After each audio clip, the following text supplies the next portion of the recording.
Let's be intentional about everything in life. Good morning, good afternoon, good evening, depending on whereabouts in the world you are. It is a privilege to bring to you my first episode of Be Intentional. Thank you so much for taking time to join me on here by spending your most treasured time to watch this video, to like it, to join in the discussion, and most importantly, to share this message across board, however far you can get it to. I'm really privileged to have you on here to join me. You're welcome on board to Be Intentional. And today, our first topic is going to be grief, as I promised. Grief. Loads of people are grieving. People are grieving loss. People are doing funny stuff because they are grieving. Marriages are breaking apart because they are grieving a loss of a child. People are committing suicide because they can't understand why they should lose a loved one. And that is why I bring you this message and would love you to share the message across. Something my pastor said somewhere last year at church when one of our brothers lost his dad. Now, this is what he said to church members. He said, take time and go and pay a visit to this brother. And when you go, for those of you who like talking, try not to talk a lot. Sometimes the most important thing is to just sit with the person.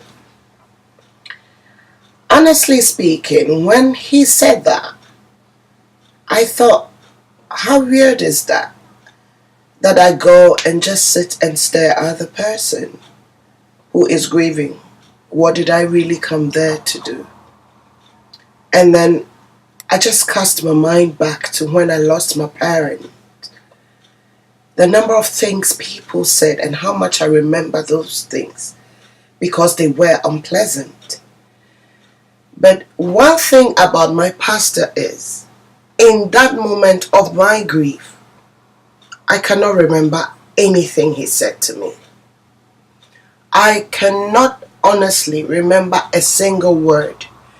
But I can guarantee you this man was with me throughout this grieving process.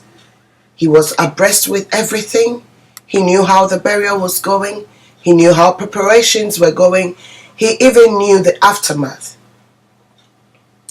And the big deal about this scenario is, even though I cannot remember his words to me, I can honestly remember the feeling that he was there. He and his lovely wife passed by most of the times.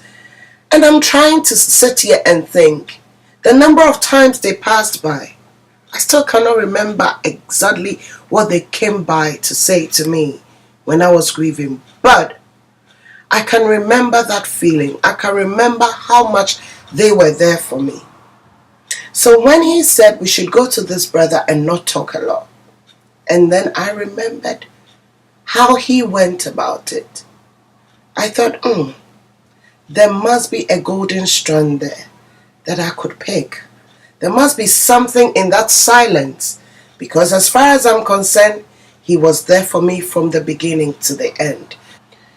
And this really inspired me. So Reverend Richard Aqua, if you ever get to watch this video, thank you for sowing that seed in my life. Thank you for sowing the seed of thoughts.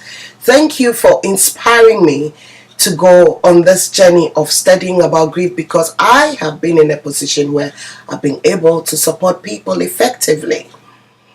And then back to this scenario of going and not talking a lot. I decided to put it into practice when a friend of mine lost her son, her baby. I went there, and when I went to visit this family, the things I heard people say, oh my days, I couldn't believe it.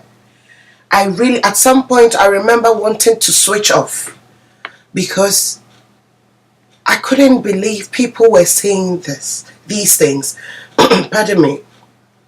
And this is them trying to comfort the bereaved person. So I just sat down, listened, and cast my mind back. And I remembered how naively I'd said those same things before the paradigm shift, before the enlightenment of knowing what not to say to somebody who is grieving. So we're going to talk about grief, and we're going to talk about what not to say. And I know that if for any reason, by sharing this video with you, if this video helps floundering friends to speak comfort just a little more readily and be very intentional in the approach in supporting somebody who is grieving, yes, then sharing it is worth it.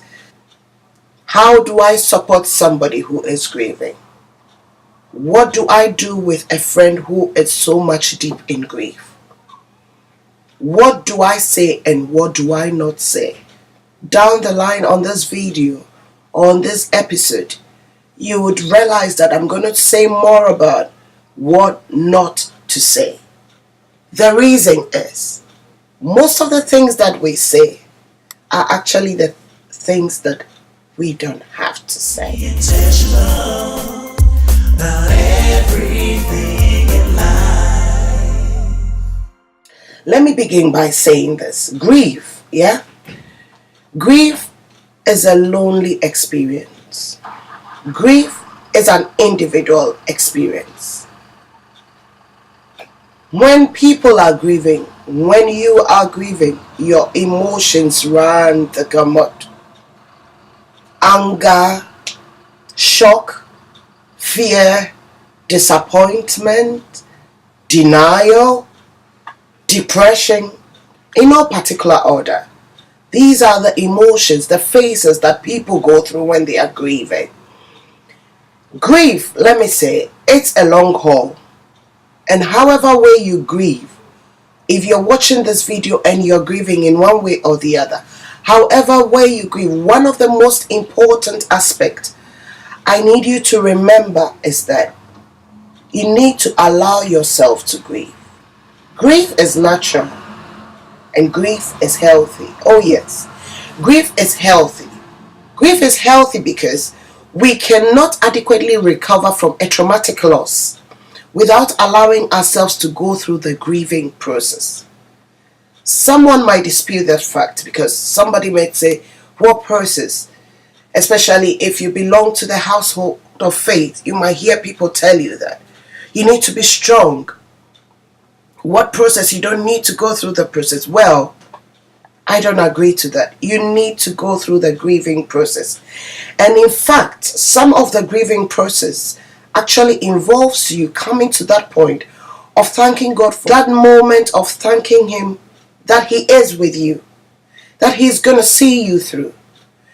That the grieving process actually involves you getting to that point where you realize that life is a privilege and there is nothing you can hold on to as a right. And the minute you come to that point, you would realize that it gets a bit easier.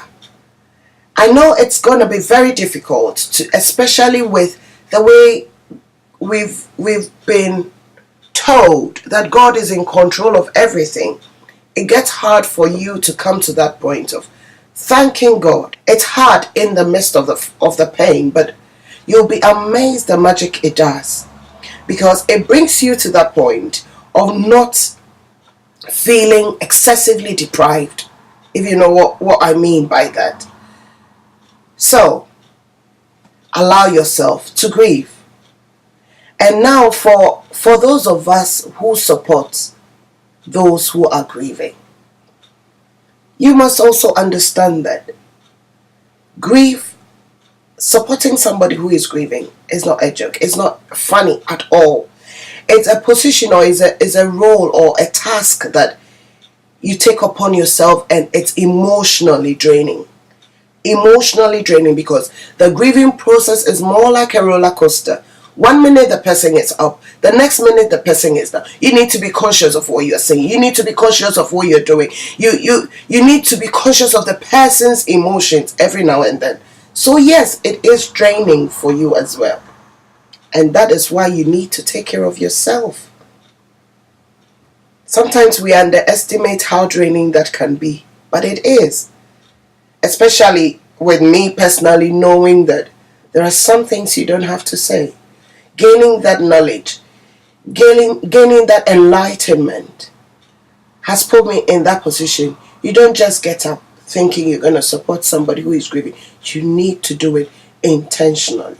You need to be conscious of what you're saying. You need to be cautious of what you're saying as well. So hey, you have to take care of yourself. And one thing I would also say to those of us who support the people who are grieving, many times you tend to feel the need to eliminate the suffering of those in grief. But this is a wrong expectation. Ladies and gentlemen, this is a wrong expectation. And what it does is it can sometimes lead to more harm than good. The thing is, God has His own way of equipping the human heart with mechanisms that helps us deal with life-changing losses a little bit at a time. And that is God's job. That is not your job. It is not our job to short-circuit the grieving process. You don't get to do that. It is God who is able to do it. No human being can take away somebody's grief. I remember in my own experience the number of times people said things and I felt that was good. It was alright. By the next week down the line, it didn't mean anything. I was back into that emotional roller coaster again. So it takes God. The best thing you can do is to pray for the person. Grieving is as individual as the loss. The person has lost a husband, lost a child, lost a father. However way you're close to the person, however way it hurts you, it wouldn't hurt you as much as it hurts the person. So yes, grief is as individual as the loss. And I think the whole experience of grieving is inevitable. For me, I just feel it's inevitable as breathing. You could call it an exaggeration, but there was a point I felt I couldn't breathe. The world has stopped. Everything has stopped. Life has stopped. I couldn't understand why people were going smiling. I couldn't understand why cars were still moving. At that point in time when they announced to you that you have lost the person, it's like the world just stayed there. It didn't move again. So yes, people must be allowed to grieve. Some people you may find them not grieving. But the thing with grief is, it may be postponed, but it will never be denied. At some point in time, some point down the line, years down the line, it will come up. And that is what grieving does. And one thing I would say again to those of you who are supporting, so desperate to support this loved one who is grieving, you need to understand that the things that you say will not be forgotten. The person you might forget what you said years down the line, but the person would never forget what you said. They never do. I never do. And that's why I cherish the thought of not being able to remember what my pastor said in my moment of grief. But I remember the feeling I gained, the feeling and the support, the fact that somebody stood with me, somebody was with me. The thing is, whatever you say to that grieving person, it will never be forgotten. And then at the end of the day, the words that were meant to console the bereaved person are able, or in some cases, end up having the opposite effect. So please keep that in mind. You may forget, but they don't forget. So what do I do? What do I do? My friend is hurting. I am with a friend. I want to help. You want to help? Be a good listener. Sometimes the beauty of it is just the person there. At some point in time, I found myself always talking about my mom. Always. I kept talking about her over. Oh, my mom used to say this. My mom used to do that. Oh, my mom used to do. You might get fed up hearing me say, my mom this, my mom that. But that was me grieving. The people grieve in so many ways. So you want to help, be a good listener. As a matter of fact, one of the best help is to allow that grieving person the freedom to express the grief however he or she needs to. It could be through tears, words, anger, disappointment, any way they want to express this. You want to help? Just be there and listen. Because that's all they need at that point in time. All they need is for you to show up. All they need to know is, I have a safe friend. This safe friend is there, and all he or she is doing is that he's there to handle whatever I need to say, whatever I need to do, however I want to act. You hear people saying, I'm going to kill myself, I want to commit suicide, the world has come to an end. They might not really want to do it. It's how they feel. They're just communicating a feeling. And it's important you sit and you listen. Because somebody might not say it and ends up doing it. So on behalf of those who are grieving, I want to tell those of us supporting that the most important thing is be a good listener. That is what you need to do. You don't really have to have something to say. You don't by all means need to say something. No. Be a good listener. Now, to those of you who have lost a loved one, grieving, your hearts were broken some time ago, or is still broken. You've lost somebody.